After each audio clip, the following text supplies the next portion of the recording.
Action. धन्यवाद महोदय. खरे वर्दीवर व वर्दी परिधान करणाऱ्याच्या चारित्र्यावर डाग शोभत नाही. याआधी कोर्टात खोटी साक्ष दिल्याबद्दल मला माफ करा. आता मी जे काय बोलेल ते पूर्णतः सत्य असेल. या केसचा मुख्य घटक म्हणजे सनी टोनगे. सनी ज्या वेळेस गौतमीचा रेप करायचा प्रयत्न करत होता तेव्हा तो पूर्णतः ड्रग्सच्या नशेत होता मॅडम. हो, याचा पुरावा म्हणजे ही खरी सनीची पोस्टमॉर्टम रिपोर्ट. पोस्टमॉर्टम रिपोर्टच्या प्रमाणे सनीचा मृत्यू ड्रग्सच्या ओव्हरडोसमुळे झाला. दादासाहेब टोणगेंनी ही रिपोर्ट पैसे देऊन बदलली आणि FIR प्रमाणे ही जिम्मेदारी सुद्धा माझ्यावर सोपवण्यात आली होती महोदया. मला माफ करा. आणि या पलीकडे जाऊन मला असं बोलायचंय, आपल्या शहरात जे ड्रग्सचे रॅकेट चालवले जाते ते दुसरे तिसरे कोणी नसून दादासाहेब टोणगे स्वतः चालवतात.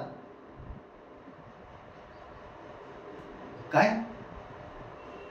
महोदय, आता माझी साक्ष हाच एक पुरावा आहे.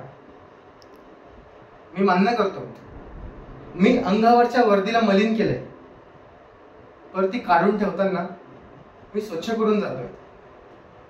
याचा अभिमान आहे मला. मी न्यायालयाची, वकील साहेबांची, गौतमी आणि समस्त गोदाप्रेमींची माफी मागतो. मला माफ करा.